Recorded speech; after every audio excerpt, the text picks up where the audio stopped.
Dans l'épisode d'Un si grand soleil du jeudi 29 septembre, alors qu'Eva, Camille de Sablé, est inconsciente, Christophe, Hubert Benhamdine, est sur le point de lui injecter un produit mortel. Sauf que le vétérinaire fait un malaise. Lorsqu'elle revient à elle, Eva tente de s'emparer de la seringue, ce qui réveille Christophe. Alors qu'il se bagarre, ce dernier parvient à récupérer la seringue et à injecter le produit à sa rivale qui meurt sur le coup. Avant de quitter l'appartement, Christophe prend soin de nettoyer la scène de crime.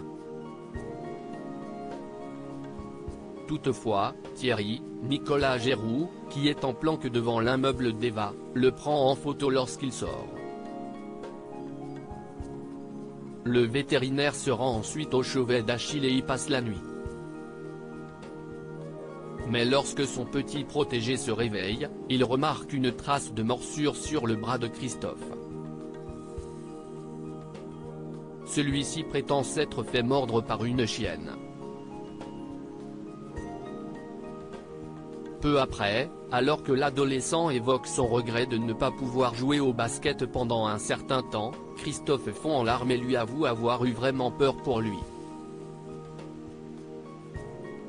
De leur côté, Élise, Malia Roman, et Thierry s'inquiètent de n'avoir toujours pas vu sortir Eva de chez elle, alors qu'elle devrait déjà être partie travailler. Ils décident donc de se rendre à son domicile et se rendent compte que sa porte n'est pas fermée à clé. En entrant, ils découvrent le corps inerte de leur suspect. Dépêché sur place, Hugo, Bibi Tanga, fait les premières constatations. S'il y a des traces de lutte, ce qui a causé la mort d'Eva semble plutôt être un empoisonnement.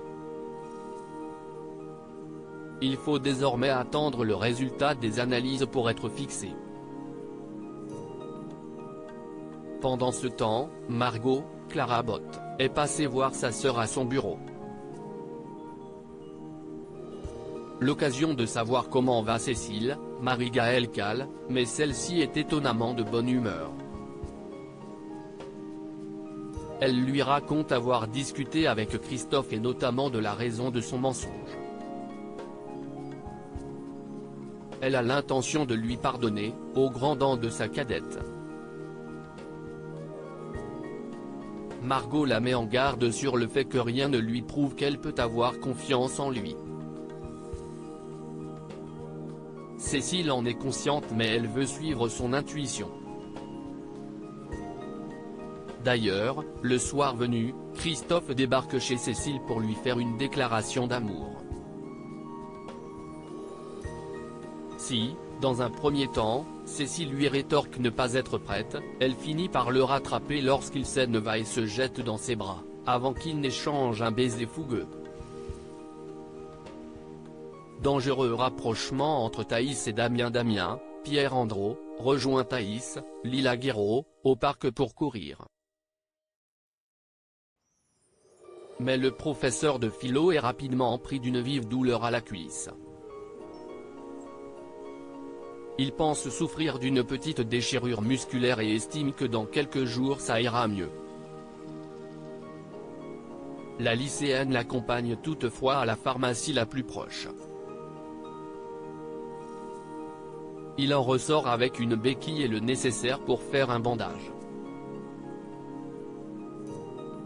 Thaïs se propose alors de raccompagner son professeur chez lui mais il décline, lui rappelant qu'elle va être en retard au lycée.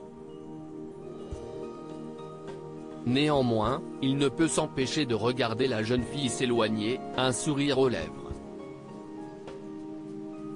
En arrivant au lycée, Thaïs se confie à Kira, Colline Ramos Pinto, et lui assure avoir senti qu'il se passait quelque chose entre eux. Kira lui rappelle qu'une relation ne pourrait que leur causer des ennuis, en vain.